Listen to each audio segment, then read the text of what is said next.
what move by Jackson kind of made you go wow the most or blew you away the most? Well, there was a couple. Okay, so Janmark deal I was happy with. Like I thought, you get Matthias Janmark to come back on a 3-year deal at really a value contract. And then, Jeff Skinner signing, I thought that was impressive because it showed that Edmonton is a destination where people want to play, and they're taking a discount to go, I'm going to go and try and win there. And same thing, Adam Henrique deal. I loved Henrique's comments, just saying like, I looked at lifestyle, but I looked at the run we had and an opportunity to win. Right now, I don't know if you can say that in the last 3 or 4 years where a guy's put up his hand and said, I just want a chance to win. I will take less. So the body of work, you keep Corey Perry. I think Corey was really instrumental in the dressing room. I know he didn't play a lot of the games, and you might not need him to play all of the games, but you basically replace Fogle with Jeff Skinner, which is more goals, more talent, more speed. Because Skinner's a great skater, just so is Fogle. But I like the mix of the team. The team is better on paper because again, they're not cap compliant. So what is Evander Kane going to do? What are they going to do? But you deal with the cap situation after you get the players. And I would argue that, they might move somebody. I don't know if Ryan McLeod might be moved, somebody like that. I think there is some flexibility to maybe move a body out. But on paper, this is the deepest team we've seen in how many years? 20 years? Like maybe more, like depending on up front. Josh Brown for Desharnais, that's kind of just for me, that's a wash. I think Josh Brown is tougher than Desharnais because he fights a lot more. Like that's a guy who literally drops the gloves, where Desharnais, I've always sensed that Desharnais was tough, but he had a longer fuse, where Josh Brown knows his job. He just goes and he'll drop the gloves with anybody and fight him. I don't think we'll see him nightly in the lineup. Stetcher, you come back, if he can come back off that ankle surgery. It's another depth guy. I would have liked to see maybe, and I don't know how you guys feel, but if that same defensive core is coming back, that's where kind of people are like, okay, could you have swapped CC out for somebody? You're not doing anything with Nurse, but Broberg is going to be an everyday guy. But I like the tidy bit of work by Jeff Jackson. The framework was there, though. This is where I wouldn't say defend Ken Holland, but Holland had the pieces in place, right? Yeah. So well, he brought in some pretty big names that helped take them to the next level. Yeah. Right. Yeah. He had some misses too, but So for me, you give him some love on the way out, but Jeff Jackson, that was a tidy bit of work. And Arvidsson too. I forgot him on the right wing at $4 million. Like, he's a pain in the ass to play against. Like, how many times did you watch him in those series against LA? Like, he's a battler. He's tiny, but he's fierce. And the other thing too is Jeff Skinner, he's a pain in the ass to play against too. He's chirpy. He gets under your skin. Like, he's not going to fight. And that's not what the Oilers are. They're not a fighting team. But if you look at Jeff Skinner, how he's a great skater, Arvidsson's really tough to play against on the wall. Like, that top six got a lot better if you're going to play those guys there. So overall, I thought the body of work was really good.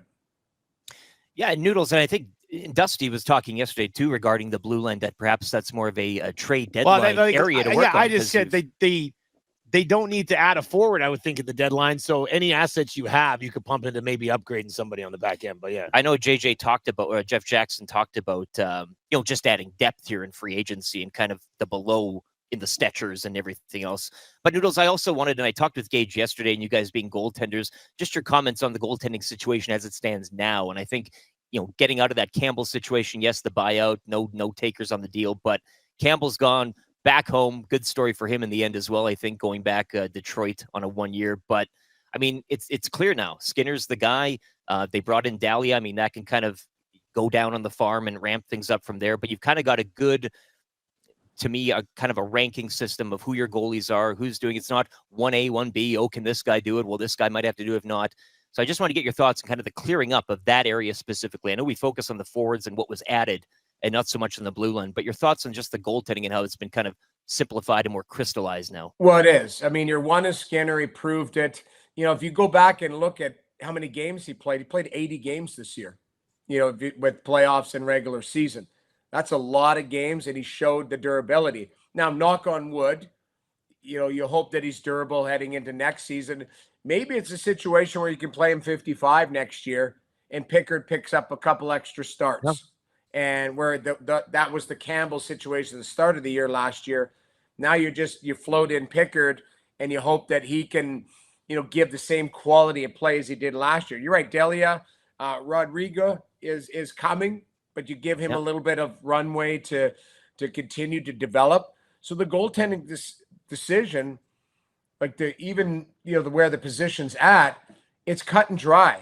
You know, Skinner's your guy, and, you know, he got you within a goal or two, we'll call it, you know, because people are like, you're one goal away from winning a cup. Well, not really. That would have tied the game. So I would have tied it. I always say, either, let's just say one game. So, you know, I it's clear. And, you know, Skinner's going to get better and better with more experience, understanding the situation, you know, understanding his body. I still think there's room for improvement on Skinner's game. And that's a good thing. Like, that's a really good thing. Is if he had hit his ceiling and that was the best he's ever going to play, then you're like, okay, we hope he replicates that performance. I think there's more there where he understands, you know, when he needs a big save, not to kind of, I always felt that Skinner's downfall was he kind of like would almost fall asleep during the game, where it's like, okay, where'd that goal come from? If you're a little sharper on your save selection, you're not going to allow the Zadorov goal, you know, in the playoffs, stuff like that. That just comes with experience and understanding and pre-scouting and all of that. So I think there's room for improvement, but that's a good thing for Stu Skinner. So it's cut and dry. All the positions are pretty cut and dry.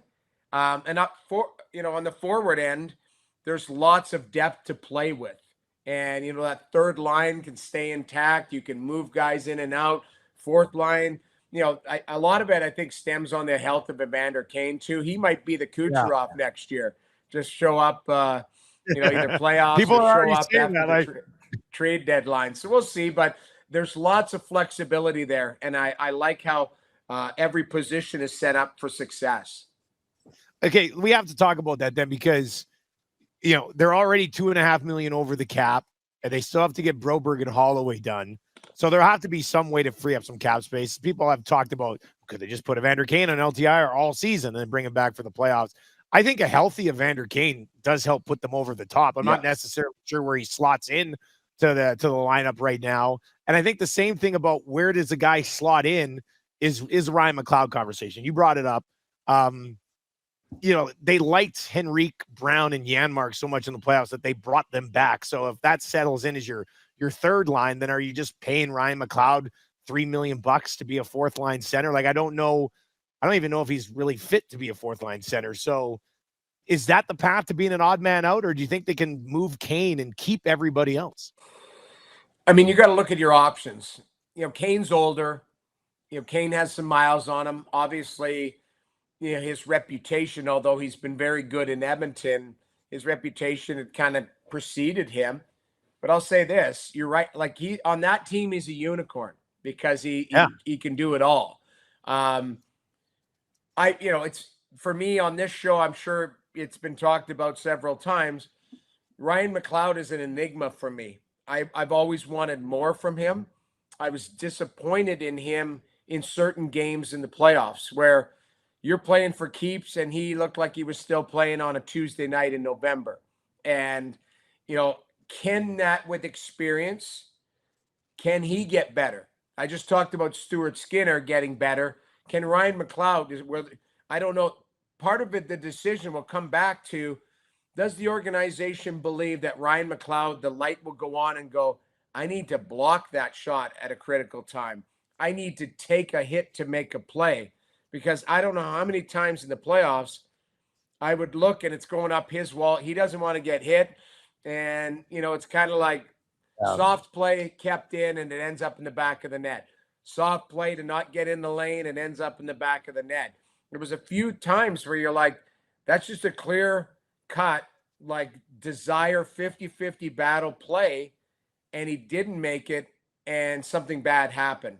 Now I can, Bouchard had moments. There were young guys that had moments in the playoffs where you're like, okay, experience is going to help that. But do you believe that Ryan McLeod has another level where he can handle himself physically, where he's not shy in certain areas? Because we saw him successful last year. I think he played his best hockey in January, February type of thing, where he was using his speed and driving to middle ice and getting goals. Well, that's where middle ice is where the playoffs, it's tough to get to, and you have to have massive courage to do that. So right now, I'm circling if there is a guy that is expendable that doesn't have a clear cut, as you'd say, Lieutenant Eric, like set, talking about the goaltenders. We know where everyone's set. We know where the defensemen fall. We know where it looks like the top six. Ryan McLeod doesn't have the defined, like he is the, that's the weird part. That is. So he might, that $3 million might put everybody else over the top or help in that situation. And it might be just a numbers game where they just don't have a spot for him.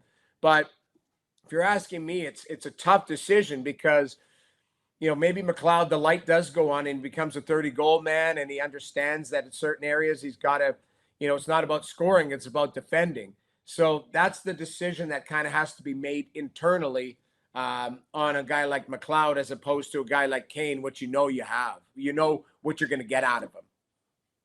Noodles, as always, buddy, we really appreciate the time. Been a great season having you on board here with us at Edmonton Sports Talk, and enjoy your summer, and we'll catch up again in September, buddy.